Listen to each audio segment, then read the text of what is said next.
Welcome,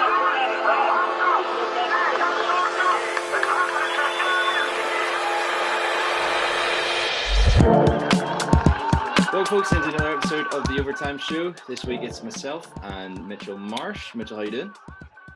I'm doing swell. Catching up on sleep after staying up late for these games. Happy to see this week you're no longer a logo. This week we're going to be splitting the show into two parts. So this week me and Mitch are going to take on the AFC playoffs, and tomorrow Joe is going to have a very special guest from the check down. They're going to be talking about the NFC playoffs, just to be able to give it a little bit more in depth on these rather than skimming over the top of them for you guys. So Mitch, we're going to kick it off with a review. We're going to go for the first game. I thought the one that was easy to call, and I did get it right, was the Colts at the Bills. So the Bills win that game 27-24. I thought that game was going to be very physical from the off. I thought the Colts would go up there. I thought they would control the trenches. I thought it was going to be pretty much just a case of Josh Allen doing what Josh Allen does. And at the end of the day, what would let the Colts down was a lack of dynamic playmakers on the outside and from their quarterback. I thought just that last drive where they needed a Hail Mary, I just looked at it and I went, it's just a perfect example. They just don't have enough playmakers to be able to take on these better teams. No, you're absolutely right. And T.Y. Hilton's been a little bit underwhelming all year. And the last play of the game, Rivers couldn't even get it to the end zone. He had a couple of other late shots where he was throwing to Hilton in double coverage. And when you're that desperate, there's just not much you can do. To their credit, I thought overall they played a lot better in the trenches than I thought that they would. And Rivers, like people forget, Rivers is a really good quarterback for a very long time. He's clearly lost touch and he was never able to get over that hump. But they played much better than anticipated. This was as close as, other than the Saints, this was probably the game that I would have called a lock. And how depressing would have been for the Bills Mafia if your first game back in the playoffs, hosting a game, you're looking for that first win. You were a favorite. You might even be the favorite because you're like they're the kind of the sexy pick over the Chiefs right now to have gone down. So I was really nervous for them. I was like, how are they screwing this up? But huge credit to the Colts defense for holding in Josh Allen, who's just looked so explosive over the last few weeks. Yeah, I thought the Bills defense played better than what I maybe thought it was going to. That goal line stand in the first half was something that was quite telling. But the problem for me is I think with the Bills is you can run the ball on the Bills really easily if you it's not very hard. And like they've, we'll talk about it later, but next they've got the Ravens. The Ravens are going to get 200 yards rushing minimum. Your objective is to try and stop them from getting 300-400 yards.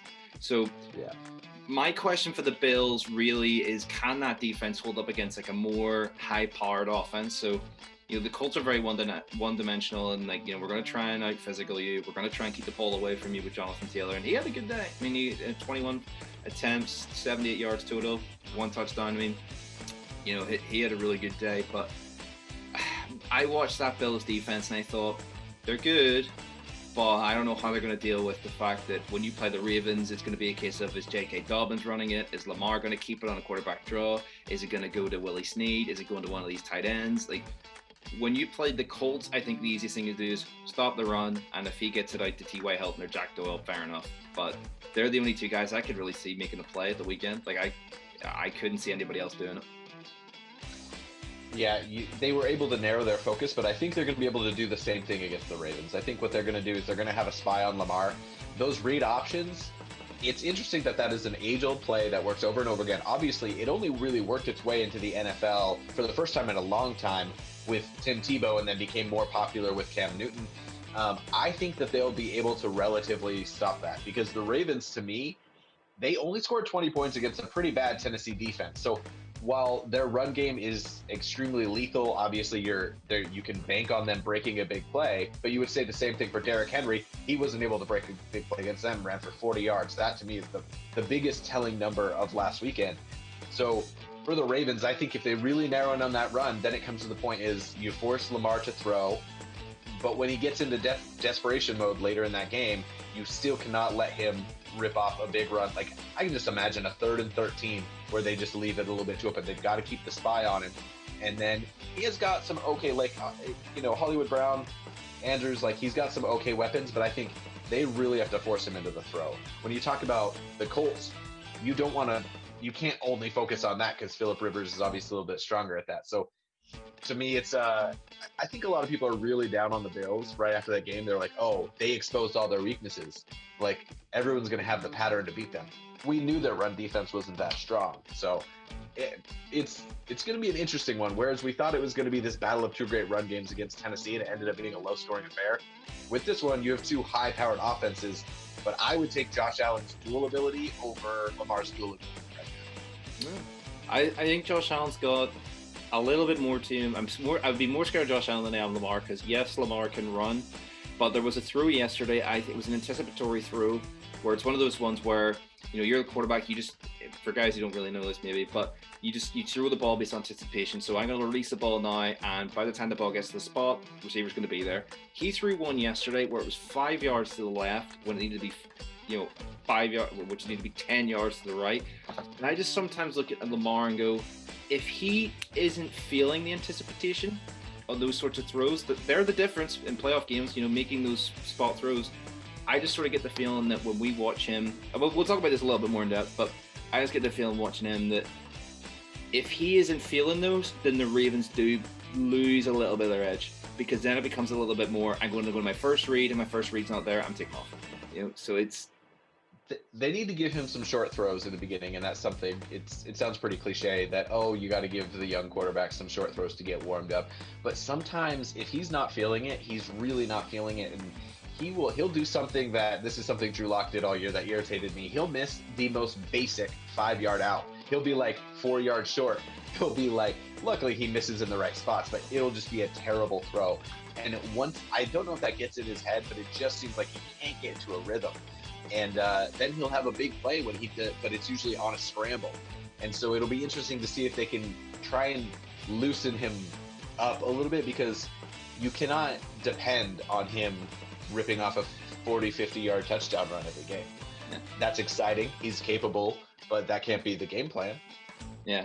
Well, actually, since we're talking about the Ravens a bit in depth, we'll move on to that one. So the Ravens in the second wildcard game, they took on the Tennessee Titans down in Tennessee. They beat them 20-13. Both teams 11-5 going into this. I thought the Ravens were the team to watch out for. They peaked at the right time of the year.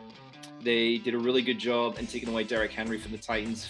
18 attempts, 40 yards rushing in total, 8 yards was the longest. So they really just turned around and went, you know what? If Ryan Tannehill comes and beats us, that's fair. I can walk away from this if Ryan Tannehill beats us, but I am not walking away from this if Derrick Henry gets 100 yards plus on the ground. And I think we just seen it again. People saying Tannehill looks really good. No. There was a throw yesterday. I think Corey Davis was wide open on the last play when Marcus Peters picks him off. Corey Davis is wide open. Like, that's a bust the game open play, and Tannehill just throws it straight to Marcus Peters. Like, it's just one of those ones of, I think we're proved right about Tannehill. I don't think he's...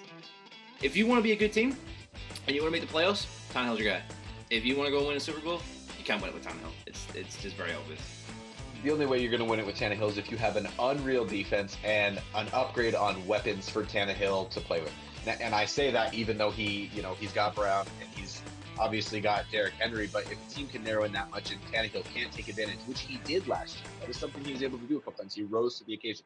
He did not do it that time. You can't rely on him, and I don't know the next time we're going to see a bad quarterback lead a team to a Super Bowl. It's happened a handful of times. Or not a bad quarterback, but a quarterback that can't do everything that you want. Yeah, like a game manager, basically. Yeah, but I mean, in 2015, Peyton Manning was essentially a game manager for a great defense, but I don't know. I think Russell Wilson was still in his first evolution when the Seahawks went to their 2 Super Bowls and won one of them, that he needed the Legion of Boom. So it's going to be interesting in the way today's NFL is if a medium quarterback can do it. Like, you might need someone like Josh Allen, Mahomes, Rodgers, even Brady, who looks pedestrian sometimes but has these superhuman abilities to be able to get to the next level. Yeah. I wanted to give a compliment to the Ravens and tell you why the Ravens are going to lose. First and foremost, I think John Harbaugh is a huge reason that they won that game. I don't think that the coaching staff gets enough credit of being professional and coming up with a game plan and executing it at a really high level. Mistakes can be made and won or lost in those decisions, and I think he made the right decisions. He made the right game plan. and he made up for some insufficiencies. But they've won 6 games in a row now, and I think that is fool's gold. They have not really beat a good team. And the only time they beat one team that looks decent right now, the Browns, it was a really high-scoring game. They only scored 20 points on the Titans. I just don't see them being able to shoot it out with Allen or to be able to limit him to, say, under 24 to 27 points here. So I think their win streak is a little bit overrated, but they are hot, they are confident, and they have a great coach. I would say they have the advantage in the coaching department. I just don't see them going into to Buffalo and winning. Yeah, I mean, the reason they traded for guys like Calais Campbell was for games against Tennessee, so, we're not going to get beaten by the run, but, looking at that Bills matchup, the Bills, they're not going to run the ball on you, they're going to throw it, and that's the issue. Is what's Marcus Peters' greatest weakness? He can't cover people sometimes. He gets a little too greedy, looks to go for the big pick, and then actually, you bust a 50-yard play on him. It happens over and over again that he gets a little lax, doesn't concentrate enough. And he is great reading the game. Don't get me wrong, he will make some incredible picks. Like, he will finish his career with like 80-plus interceptions, but he's the weakness in the defense, I think, on the backside. And when you look at Josh Allen's arm, he's just going to go Stephon Diggs one-on-one with Marcus Peters. Let's see if we can get him to bite 1 or 2 times, and he will. And then that's the case, can you take advantage of that? But just thinking back to that game with the Ravens, I mean, this team's ridiculous. I mean, if Lamar leads a game with 136 rushing yards, I mean, they're just going to... They remind me of the Patriots a little bit. They're just going to kill you with 1,000 cuts. It's just going to be a case of 5 yards here, 5 yards there, 3 yards, 2 yards, 8 yards. They are capable of the big play, which we talk about with Lamar with those 40, 50-yard runs. But they're very similar to the Patriots in that they're going to keep you on the field. They're going to keep your offense off the field, and it's going to be long, long drives, and it's just going to wear you down. And eventually, that's when you get those big plays. It'll be interesting to see if they can sustain that, because you're right. Like, if they can keep picking up 5 to 6 yard chunks, I don't know. I think they're tempted by the big play. I think that is an MO. So I don't exactly know what to expect from this game, but I've enjoyed watching the Bills a lot. And after what the Ravens are doing, it's definitely not a gimme. The only other reason that I think I subconsciously want the Bills to win is because I think they have a better chance against the Chiefs. I do not want the Chiefs to win, and that is as a Bronco fan, but also as a, like, sometimes it feels like the Chiefs are, it seems to be, they're like the Alabama, and that's why them looking human the last few weeks and Buffalo kind of gaining this momentum has been exciting, because I just don't want a predictable Super Bowl. Like last night, I did not care about the national championship game because who was in the Final Four was predictable. Who was in the national championship game was predictable. How ugly that game was and how easy it was predictable. No NFC team really scares me. Everyone keeps talking about how good a couple of these defenses are, and I just don't buy it against Patrick Mahomes. I just don't. So, yeah. Did you have anything else on Bills? They're a 2.5 point. 2.5 point favorite over the Ravens before we move on to the other matchup. Yeah, I mean, I think the Bills are just favored because they're at home. I think if this was the other way around, if they had to go to M&T Bank Stadium, I think the Ravens would be slight favorites. I think the case is people just don't know. They know how high powered the offense is under Josh Allen, but they just don't know what this is going to look like in the playoffs. I think had we seen this last year, that we'd be able to turn around and say, okay, we know what to expect from this team, but we really don't, because it's the playoffs. It's an unknown quantity. We don't know how players are going to play. Like, we know Stephon Diggs is a stud receiver. This is his biggest game of his career. Like, we don't know how he's going to play. We don't know how Josh Allen's going to play. Sean McDermott, he's been Coach of the Year candidate, but we don't know how he's going to play in an experienced playoff situation. We know what John Harbaugh's going to do. We've seen that before. So it's a case of, I think the Ravens will turn up, and I think they'll be prepared. I don't think we're going to see an ill-prepared Ravens team that all of a sudden finds itself 14-3 down. I think it's going to be a really tight game. I think they'll come up, they'll be prepared. I think they're going to give Josh Allen some looks that he maybe hasn't seen before, that they've got stored away in the back pocket. And I wouldn't be shocked if there's 1 or 2 trick plays in this game. I think there's going to be There's going to be 1 or 2 trick plays, I think, just to try and bust this game open, because I could see this easily being 10-10 going into half. I easily could.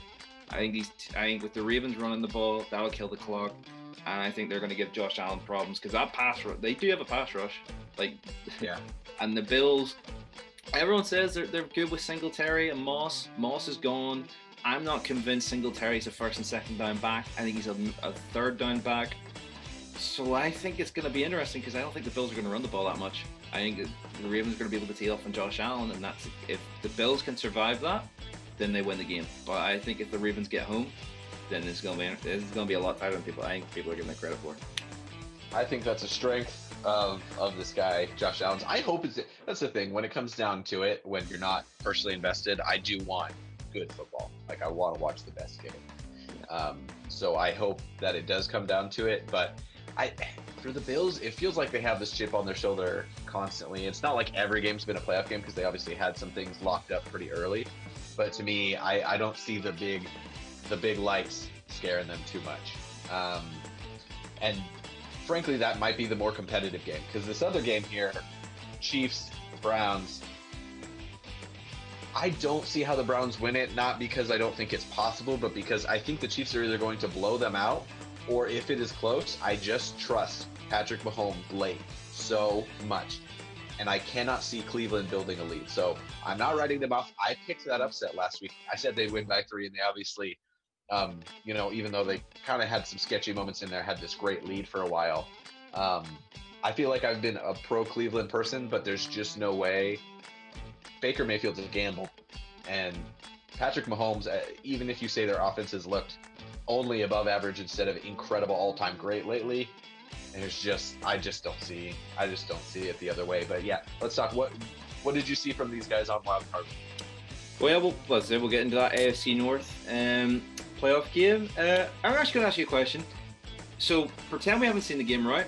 I said to you, Ben Roethlisberger throws for over 500 yards, but he drops back 68 times. What do you say to that? Who wins? I think throwing for 500 yards is bad. Yeah. I think throwing over 40 times is bad. So if you would have told me he threw for 5 touchdowns and not told me he threw for 4 picks, I might have said, okay, maybe they won, and it just ended up being he was airing it out because we knew the Browns could score a lot of points. But whenever I root for big quarterback stats in the NFL, you have to know that like something is going wrong if they have to throw so much to get 500 yards. 400 yards could mean that you had a great game and only had to throw X amount of times. To get to 500 yards, you just have to throw more unless you have an extra 80 or 90 yard bomb tossed in there. So that's a great way to frame the argument, but it was ugly. I mean, the passing yard wides, their average completion was 10 yards a play, so they were still getting big yardage. But then that's because I would say the Browns were dropping off and going, "We'll give you first downs. We're not giving you the over the top play." So I think that's where a lot of that came from. But from the Steelers, I mean, it's another case of I think them turning up to a playoff game, turning up to a big game. They're not a buttoned up organization. They're very loose. We saw the stuff what was happening with Juju dancing on people's logos. Then he got rocked. It took until Juju getting absolutely blasted for Mike Tomlin to eventually be like, all right, don't do that. After Mike Pouncey, the All-Pro center, snaps the ball over Big Ben's head and the Browns start with a touchdown, I think it just surmises what's been going on in Pittsburgh the last couple of years. They're not buttoned up. They're not ready to play. And they are relying on talent. When you have Mike Tomlin and you have Ben Roethlisberger and Pouncey, like we're not talking about inexperienced people here, to see them collapse, part of it is just they're just not as good as we thought, and we're not even as we thought.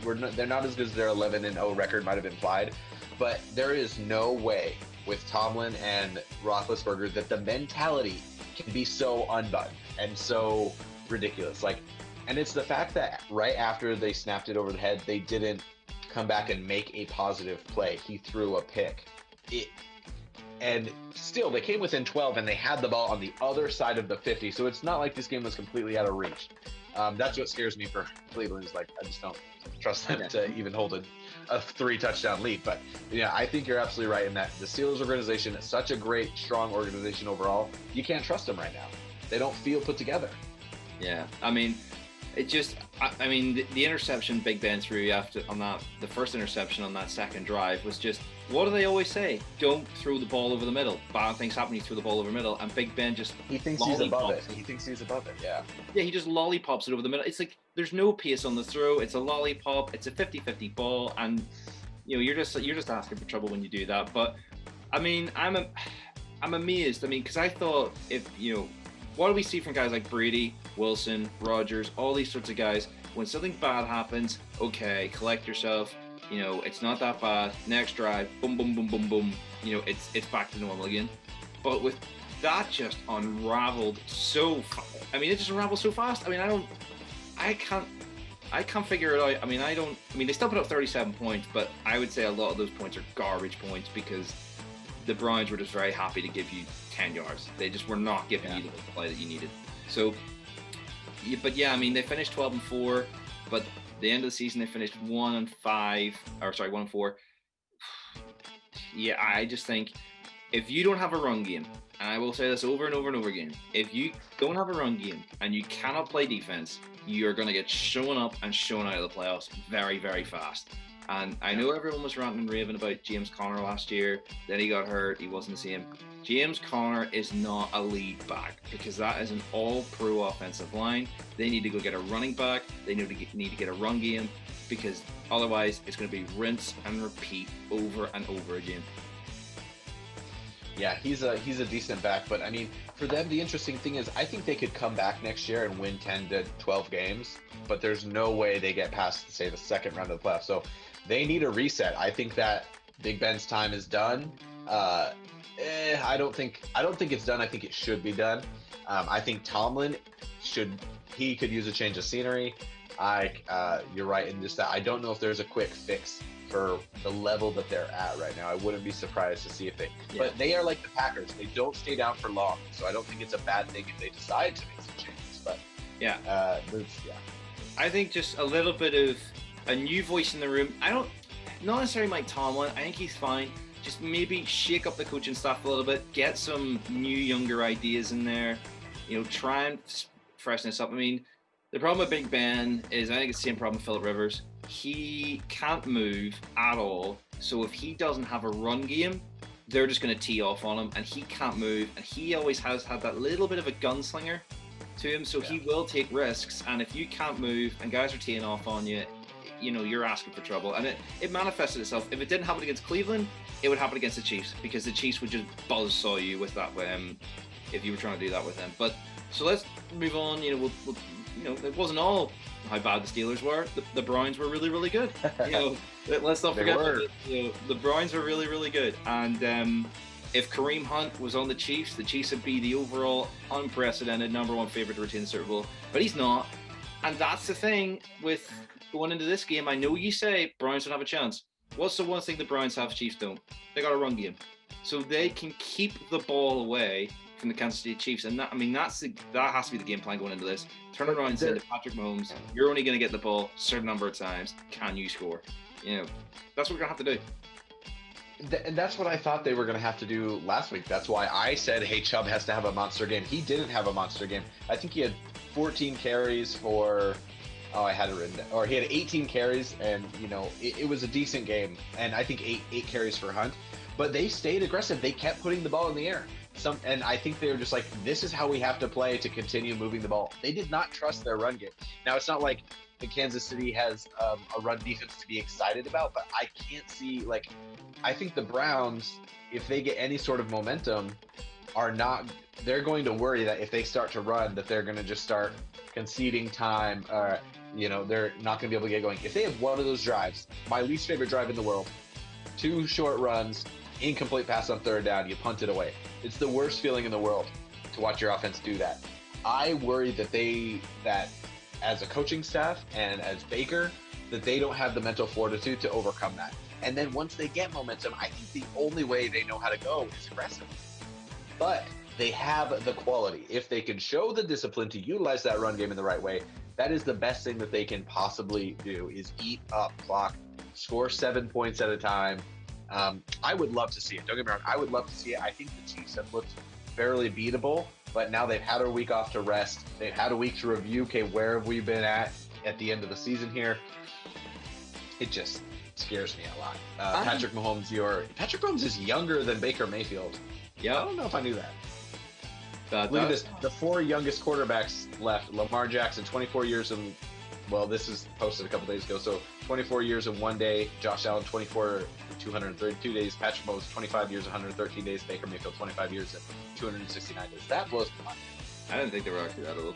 I gotta be honest. But you know, I'm just looking at this as well. I mean, the Browns are going to have Kevin Stefanski back as well. And here's another thing: we don't know how he's going to coach in the playoffs. We've seen how he might. Sure, they had a different play caller. You're right. Yeah, that's a good point. We don't know what he's going to look like. So, we can all sit and say, "Oh, we know the blueprint for the Browns." But we really don't, because we've not seen Kevin Stefanski in a head coaching role in a playoff game. And I think that's going to come into effect. I think we'll see a couple of scripted plays to start the game where we're like, "I didn't see that before. I didn't see that coming."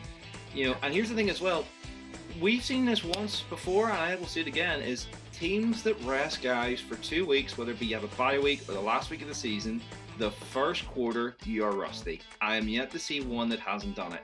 So if the Browns are going to beat the Chiefs, they got to get their first possession, punch the Chiefs in the mouth, get a 7 points, and just turn around and try and stun the Chiefs as much as you can. I mean, the problem is even if the Browns go up 21-0, I mean, we've seen what the Chiefs can do in one quarter. I mean, that 21-0, that lead can go very quickly. So the Browns are going to have to keep the ball away. They're going to have to get points, I think, on every drive, even if you're only getting three. Just try and get points on every drive so you can at least come to your defense and say, get us one stop, just one stop, and then we'll keep the ball away for 5-6 minutes. And the Browns defense came up with some big plays. I mean, Sione Takitaki, shout out from BYU, had that great pick at the very end. They did make some plays. They are not bad. I don't think of a defense and think, here's how they can stop all the weapons Kansas City has. Kansas City is also at home. That matters. I know. And they're going to have, this is the most amount of fans you're generally going to see at an NFL game. They can go up to 22% capacity. That's 17,000 fans. We saw about 6,700 fans in Buffalo last week. I think New Orleans was able to have fans as well, even though they're indoors, which is weird. But 17,000, that could make a difference as well. It's cold, but Cleveland's cold right now. I just see things. Chiefs are 9.5-point favorite. I don't know. I'd bet the over, if I'm being honest. I think they're going to win by 2 scores. The 9.5-point favorite, that's basically just suggesting that the Browns maybe go 2 drives without a score, and then boom, Chiefs get two touchdowns on 2 drives. But the worrying thing is the really good defenses. Some of them have struggled to contain Tyreek Hill, Travis Kelce, Mecole Hardman, Sammy Watkins. We're looking at a Browns secondary that, at best of times this year, has been sketchy. Like, they've not been they've been able to get the big plays on them. So I'm looking at someone like Tyreek Hill, and I'm like, I mean, if you double him, right, take him out of the game, double him, you're then going to have one-on-one with Travis Kelce, one-on-one with Hardman, one-on-one with Watkins, and I'm looking at that Browns defense, and I'm like, no, I don't trust it to shut them down. Maybe get 1 or 2 times they'll get them off the field, but I genuinely could see the Chiefs scoring on every single drive. I can't see how they're going to stop them. Well, and that's why that's the recipe, is that the Browns are able to control the clock, use their run game. They do need a couple of explosive plays. The other thing is that the Chiefs have a very sound special teams, and the Browns probably won't pick up a big play there. So a couple big plays, sound running game, and then they just need a couple of key stops. They need one pick. It's like Mahomes makes mistakes, rarely, but he does, and we don't know when it's going to come out. Maybe that first quarter is the key.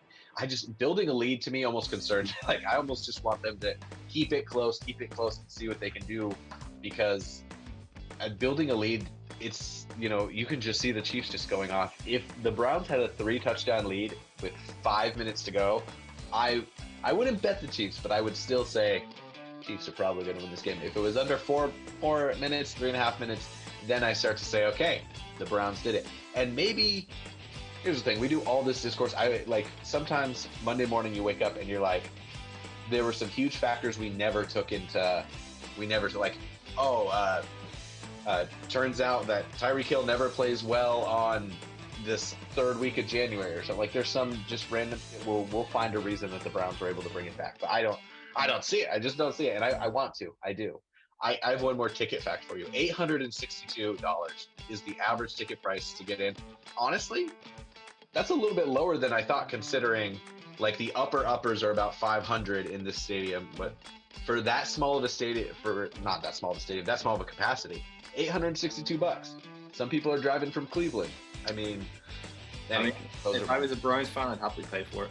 But I mean, so we'll do our pick'ems and then we'll get into a bit of head coach and stuff. So, Bills hosting the Ravens. I'm going Bills. Yeah, I'm going Bills as well. Bills, yeah. And then Chiefs v Browns. I gotta go with 1-0. I'm trusting the Chiefs. I'm going Chiefs. Yeah, I'm going Chiefs, and I think they'll cover the spread. I hope not. I hope that's a fun game. I want Baker and Chubb and Hunt to prove me wrong. So we have. Do you want to pick the? So Joe's going to talk about the NFC tomorrow. Do we want to do our own picks for that anyway? Yeah. Right. Well. Yeah. Why not? Yeah. We'll run through the picks for that. So the first one we've got for the NFC is going to be the Green Bay Packers against the Rams. I am going to go with the Packers just sheerly because of Jared Goff. I was going to say, I really love what I saw from the Rams last week. And honestly, if they had a starting quarterback that I knew was going to be their starting quarterback that I thought was going to play at 100% of his ability, even the low ability of Jared Goff, I would pick. I would want to pick the Rams at this juncture. I don't think I can. I'm trying to look for the line and I don't see it right here. So I will go with the begrudgingly. I will also pick the Packers. Yeah. And then I think this is the most interesting one of every wildcard week divisional round. We've got the Saints hosting the Tampa Bay Buccaneers. Saints beat them twice in the regular season. They always say they trashed them a second time. They always say it's very hard to beat the same team 3 times, but I saw enough from the Buccaneers against Tyler Heineke to sit and go, I mean, how are you going to stop Kamara? I mean, the Redskins have one of, I wouldn't say anemic offenses in the league, but they got one of the most plain vanilla offenses in the league. This Saints team with Sean Payton as their head coach, you're going to see some stuff you've never seen before. I can guarantee it. So I'm going to go with the Saints. I think they'll beat the Buccaneers. I do as well, but I think that is just, I'm sorry we didn't disagree on one of them. That makes me sad, but I hate Tom Brady as well, and I think he's been very up and down. He's been playing indoors in that dome. That might help. He obviously has incredible weapons, but I just think the Saints have had a strong enough defense.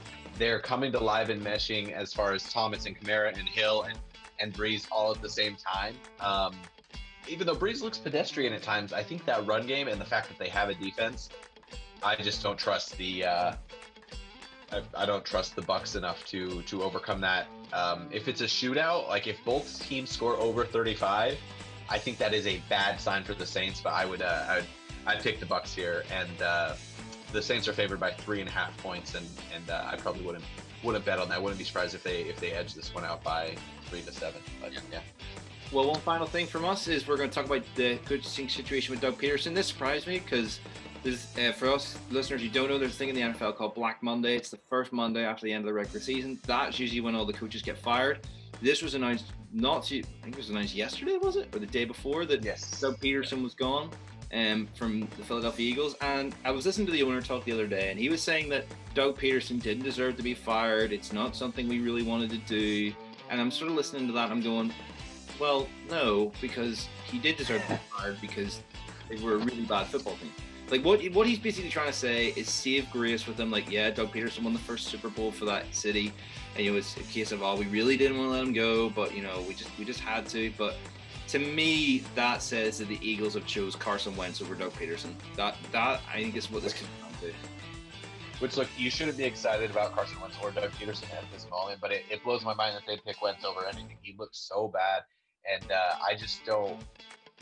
I can't think of a quarterback who had such a regression that really came back to top form. He might end up being just fine. But when I say just fine, I mean like Carson Palmer level, So Doug Peterson to me is now one of the best candidates out there. I wouldn't be surprised if he decides to take a year out or be a coordinator for a year. He'll be a hot commodity. I think that there was a mess this year in what was wanted from upper management and him. It was reported that there were at least 3 meetings between the end of the regular season and the actual firing. You got to think that maybe Wentz was the key sticking point there, but they could not get on the same page about something. I actually think this is best for everyone. It seems like there's a little bit dysfunction. There's a key in football. You have your owner, and some owners are less involved, some are more. Some have like a substitute. You have like a president of operations over your GM. You have someone over the GM. You have your GM, you have your head coach, and you have your head quarterback. If you can line those four things up the way they lined up perfectly in New England for years, you're good. It really seems like there were at least two rifts between Wentz and Peterson, between Peterson and what's above. That makes Peterson the odd man out, but Wentz sucked. And Peterson is clearly a really good coach. And I think he's the right blend of innovation, gambling, along with being a good, sound football coach. And I think it was the right thing for those two to separate. But I think that actually puts Philadelphia in a less stable position because Hurts, to me, I'm less excited than most people. I don't think he's bet your future on. Wentz looked like trash. And if there's going to be that much dysfunction, you got to bring a coach in knowing, hey, you're the coach, but you're not the end-all, be-all of this team. I can tell you who to start. I can tell you to put Nate Sudfeld in, So anyway, that is I wish we had, and we'll ask him when we do have the chance, when we have Jeff back on, because I think he knows Peterson, and I think I'm really high on Peterson, as is Jeff, but I actually think this is a healthy decision. Now, Black Monday, that means they're a little bit behind. A lot of these guys have already been interviewing, but that means they have their eye on someone, or they think they've got something special that'll help them impress someone. We have not seen hires, and I think part of that is people want to see who's going to get Bieniemy, and he's probably going to be out of commission to actually complete the hiring process for a couple of weeks. So they're late to the game, but I don't think that they are going. The fact that a bunch of candidates have already been interviewed, I don't think that they're going to be too burned, because there's always kind of this second cycle that's going to come through. But it is an interesting way that they went about it. Yeah, I mean, I think Eric Bieniemy wouldn't have gone to Philadelphia anyway, just because of Andy Reid's relationship and how that went down with Philadelphia. I think there's a little bit of history there where Eric Bieniemy would probably be advised against going there, and we know why, because you can do really well with the Eagles, and then next year they hate you. So I think there's better situations, loads of better situations to go to than the Eagles. But there will be someone who wants that job. I mean, the problem is I can't think of anyone who's going to come in there and do a job, because I think Doug Peterson is a good coach. I think he's an adult in the room kind of coach where he'll tell you how it is. But at the same time, I think when you look at Wentz, you're like, if you can't do well and you can't handle an adult in the room, what do you want? Doug Peterson is one of the better coaches in the league. I mean, what do you want? Do you want Eric Bieniemy? And if Eric Bieniemy comes in and you play bad, are you going to still be a horrible teammate? They got to get this right, because the next guy who comes in, and he's going to have to be linked in with the GM. They're going to have all complete joined up thinking. I mean, you're right. I mean, the recipe to success in the NFL is good owner, good GM, good head coach, good quarterback. You talk about spines of the team, that's the spine of an organization. It has to be right. And I just look at the Eagles at the minute and I go, there is something wrong with them. Now, if we're going to find out if it's Doug Peterson or not, if they come in next year with a new head coach and they still stink, then it's not Doug Peterson. And he will have his feet up. I think you're right. I think you take a year out. He'll have his feet up. He'll be watching back going, great, I'm going to have the pick of the litter next year as to where I want to go. But I'm surprised. I thought the one guy who maybe would come in there is Dan Quinn. I thought was maybe the only guy I thought he would come in there and tell Carson Wentz how it is. He's going to Dallas. I think that's a really good pickup for them. I think that he's going to really improve their defense. I think he's going to be a real success there. But outside of Eric Bieniemy, I can't think of anyone else for that job. I don't. No one springs to mind. There's no candidate who springs to mind. It's easier with these younger quarterbacks like Trevor Lawrence, these guys, to link them with college coaches like Urban Meyer and Dabo Swinney. I can't think of anybody who's a perfect candidate for that job. Can you? No, it's going to be interesting to see, because pretty soon some of their beat writers are going to have a list. They're going to have some names that they're interested in. But there's so many guys that want to be head coaches in the NFL that they'll find somebody who's going to work within what they want. I think a couple key things. Dan Quinn sucks. I hope he never gets another head coaching job again. He's a defensive coach, so maybe that would have worked if he, let Wentz and some offensive coordinator do their own thing. But I just he did some good things. He's obviously not a bad coach, but I don't know if he should ever lead our organization again after just such a dumpster fire where he was able to just reach enough mediocrity to keep that job a couple of times, blowing so many big leads. Sorry, I don't have any anti-Dan Quinn, but apparently I do. The Bieniemy to Philly thing, one, he has his pick. I think all but one team has interviewed him, so I don't think he would select Philly. And I don't know if the Reid connection would actually be a bad thing. That might be a positive in the end, because he would have some more inside information. It would be them trying to feast off the best part, but I don't think he'll consider it. I think they're a little bit of a mess right now, and they don't need to have a plan. The one thing about the NFL is there is teams turnover personnel and success so quickly. People are like, oh, they just won the Super Bowl. I'm like, you know what? In the NFL, that's a long time. And when you get that spine right, you can keep it alive. What the Patriots did is unprecedented. And that's what people are hoping the Chiefs can do right now. But honestly, like having a bright 3 to 5 years, and then being down for a couple years, really normal. So them winning that Super Bowl, like take it and run with it, rebuild again. Who cares? Things turn over quickly. The thing is in the NFL, you can't trade coaches in and out and expect great success like you can, say, in European soccer. Like you can't. But your team is going to turn over a lot, and you're going to have ups and downs every handful of years. That's just the nature of a league with a salary cap like this. So I don't begrudge the Eagles. I just don't know what their plan is. I'll be very interested to see. I haven't been paying a ton of attention to them because I was just watching the games over the weekend, but I don't have an inkling of who they're going to take yet. But I don't know. It feels to me like the type of coach they want. I don't know if they're going to bring someone in who to me is like, that guy going to fix everything. I don't think that's possible. No, I mean, if they want a head coach, they can take our offensive coordinator Schottenheimer, because if you want something, you know exactly what you're going to get is run the ball, run the ball, run the ball, run the ball. But, you know, I think there's a couple of situations out there, a couple of teams out there that the overall feel of the job feels a lot better than the Eagles. And, like, you know, if we were head coaching candidates, I mean, you're sitting there watching that going, why would I want to coach Carson Wentz? Like, he seems like such a horrible teammate, and he seems like such a horrible quarterback with a horrible contract. It's like the worst three things you can get. So I would be amazed if the Eagles get a good head coaching hire. I think they'll get somebody we maybe didn't expect. But yeah, it's not a good situation in Philly. But anyway, yeah, go ahead. I have my doubts on Wentz. But I don't know. A couple guys he's played with are really high on him. So I wonder if this situation has been, and he's not really, you know, I wouldn't quite call him poison in the locker room, but it's a lot to deal with. I don't trust him to be a good quarterback again.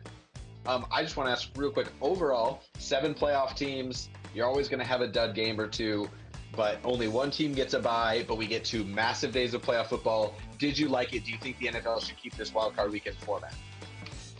I did like it. I thought it was new. I think it gives even more urgency during the regular season to try and get the number 1 seed. But I still would like to see a playoffs where there's no holds barred. So if you get the number 1 seed, well done you. You're still playing the first weekend. I just want to see that continuation and constantly just playing. I don't like this idea of teams can play well in the regular season and get rewarded, you know, for the postseason, where I just think you should just keep playing anyway. But in terms of the new format, I did really like it, because I was sitting there going, there's football on every day, which is great. But all day, baby. In terms of just the season as well, it did make an interesting line, because the last games of the season, there were 3 teams in the NFC that could get the number 1 spot. But I enjoyed it. I especially enjoyed the Nickelodeon version on the Saints games against the Bears. That was something different. But yeah, that was good. But that's all we got time for this today's episode of the Overtime Show. As we say, Joe will be bringing out one with a very special guest from the Checkdown tomorrow, hopefully, on the NFC playoff picture. But it's been good to have you here, Mitch, and hopefully, thanks for having me. Don't look stupid with our picks. So we'll see what happens. But cheers, Mitch, and we'll get back to you next week. Cheers.